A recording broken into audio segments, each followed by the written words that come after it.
Спорт кеши Долбоордун маегинин коногу тагыраак айтканда БФ чемпиону Тилек Жээнбеков. Ассаламу алейкум. Эң алгачкыдан Тилек мырза, сизге эң биринчи суроом, спортко негизи кантип келип калдыңыз эле? Саламатсыздар. Биринчиден спортко келип калган себеби мен өзүм кичинекей кезимден бери эле ушундай единоборствого, мушташка, күрөшкө кызыкчумун. Бирок Тилекке каршы мен чоңойгон жерде бул спорттор жок болчу. Биз баягы футбол, баскетбол, волейбол менен ойноп чоңойгонбуз. Анан 2006-жылы ушу Бишкек жергесине окууга тапшырып келип, ушул жерден эң биринчи кикбоксингден баштап калдык. Параллельно өзүмдүн агайым Чекеров Кенжебектен агайымды кылчумун. Ошолго байланыштуу мынакей азыр көрүп атасыздар, ушу кеске чейин талыкпай эмгек кылып таштабай бүгүнкү күндүн өзүмдүн жетишкендиктеримди кыргыз эли көп болуп атат. Жана мен сиз боюнча маалыматтарды окугандан кийин сиз ошол эле бокс боюнча кандидат мастера спорта экенсиз. Андан тышкары дагы грэпплингден чемпион болуп турсуз. Ошол эле кикбоксинг дагы көп экен, самбодон дагы чемпион болуп турсуз. Ошо сиз башында эле ошо эрежесиз мушташка ММАга келем деп ойлодуңуз беле, же бир эле спорт түрү менен кетем дедиңиз беле? Башында эле эрежесиз мушташам деген максатым бар болчу. Ошого байланыштуу баягы опыт алыш үчүн өзүң айткандай рукопашка, боевой самбо, хулату, грэпплинг деген ушундай ар кандай спортторго, бокстарга чыгып келгенмин.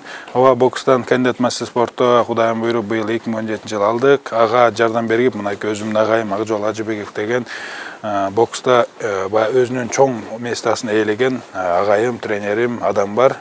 Ошол адамдын мээнети менен дагы мына ушул бокстан дагы өзүмдүн кандидат мастер спорту толтуруп, эрежесиз мушташка болгон жакшы тажрыйбаларды алдым.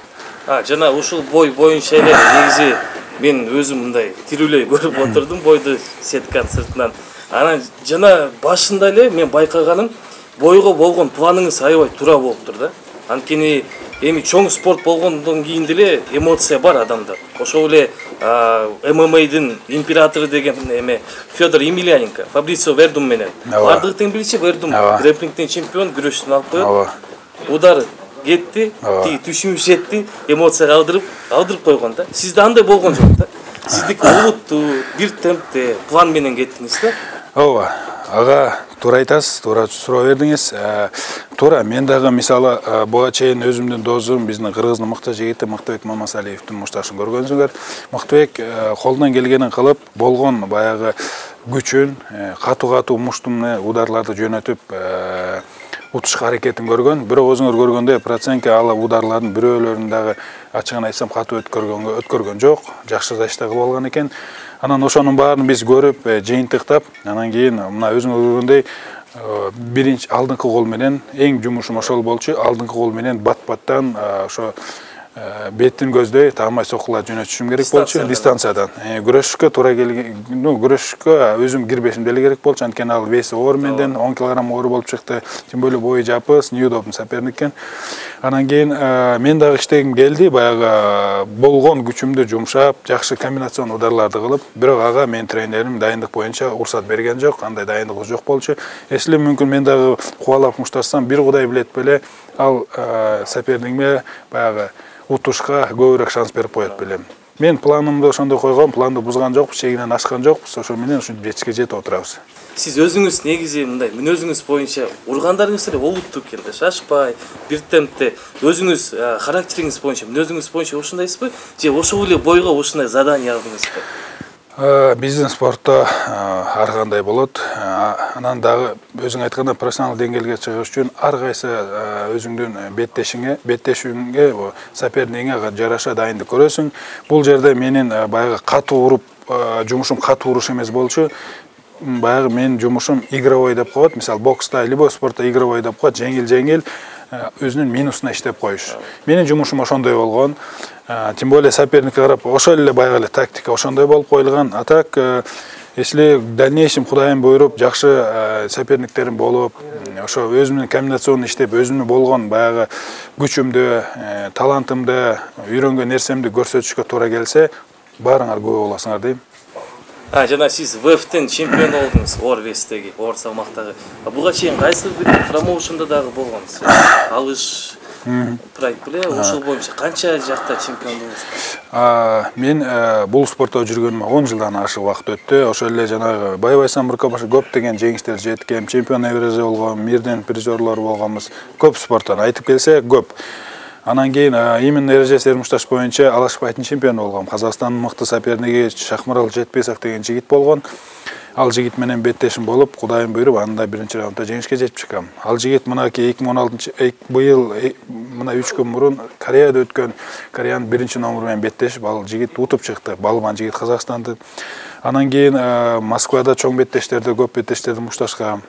Бул проценткага чейин дагы Москвада бир боюн болуп, украиналык Евгений Болдырев деген мыкты жигит бар. Көп жылдан бери беттеш өткөрүп жүргөн күчтүү. Ошол менен Битва титанов деген чоң организацияда беттеш өткөрүп, ошол жерде жеңишке жеткем. Адан кийин мына украиналык процентка менен беттеш өткөрдүк. Кыялыңыз деп айтпай эле коеюн, максатыңыз кандай?